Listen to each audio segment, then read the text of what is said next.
Start होगा 5 second बाद। अमेरिकी उपराष्ट्रपति कमला हैरिस ने सोमवार को कहा कि वह सेवा करने के लिए तैयार हैं। उनके आसपास के लोग नेतृत्व करने की उनकी क्षमता के बारे में जानते हैं।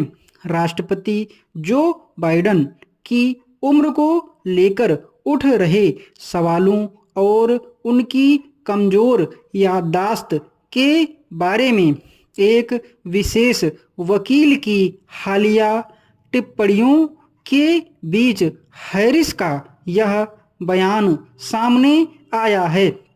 हैरिस ने एक साक्षात्कार में बताया, मैं सेवा करने के लिए तैयार हूं, इसमें कोई सवाल नहीं है। रिपोर्ट में कहा गया है कि बाइडेन ने साक्षात्कारों में कम क्षमताएं प्रदर्शित की और उन्हें कम याददाश्त वाला बुजुर्ग व्यक्ति कहा।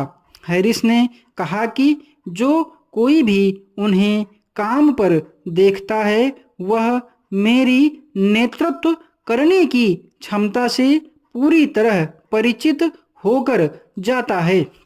हालांकि बाइडेन हैरिस अभियान द्वारा जारी एक बयान के अनुसार उपराष्ट्रपति ने अपने राष्ट्रपति को एक अविश्वसनीय नेता बताया।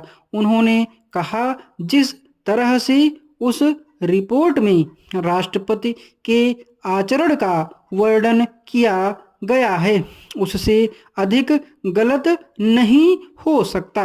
यह स्पष्ट रूप से राजनीति से प्रेरित था।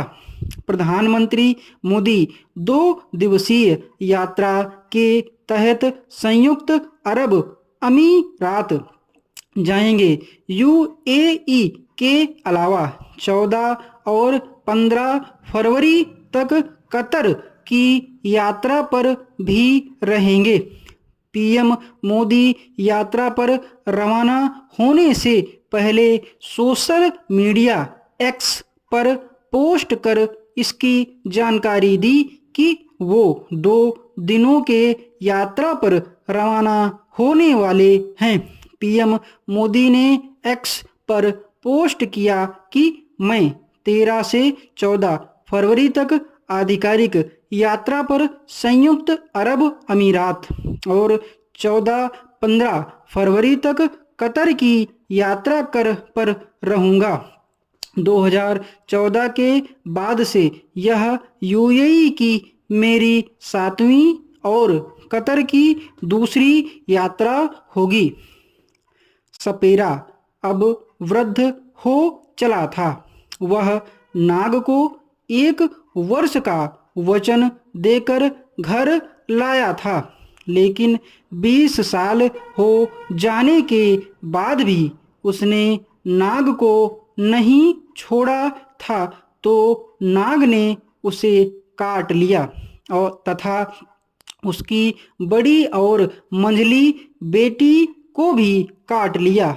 सपेरे की मृत्यु हो गई। अगले दिन जब गांव वाले उस स्थान पर पहुंचे जहां सपेरे को दफनाया था और चबूतरा बनाया था, तो उनके आश्चर्य का ठिकाना न रहा। गांव वालों द्वारा बनाया गया चबूतरा अदृश्य हो चुका था और उसके स्थान पर कचनार का एक वृक्ष लहरा रहा था। वसंत ऋतु आ चुकी थी। आसपास के सभी वृक्षों पर सुंदर सुंदर फूल खिले हुए थे, किंतु कचनार के वृक्ष पर एक भी फूल नहीं था। गांव वालों ने सपेरे के घर आकर यह बात उसकी छोटी बेटी को बताई। सपेरे की बड़ी और मंझली बेटी अभी भी नाग के विष के प्रभाव से अचेत थी। सपेरे की छोटी बेटी ने जब यह सुना तो भागी भागी उस स्थान पर पहुंची जहां सपेरे को जमीन के नीचे दफनाया था। उसके बाद कुछ गांव वाले भी थे। छोटी बेटी को भी बड़ा आश्चर्य हुआ। इस डिक्टेशन की पीडीएफ आपको हमारे टेलीग्राम चैनल से मिलेगी, जिसका लिंक डिस्क्रिप्शन बॉक्स में दिया हुआ है।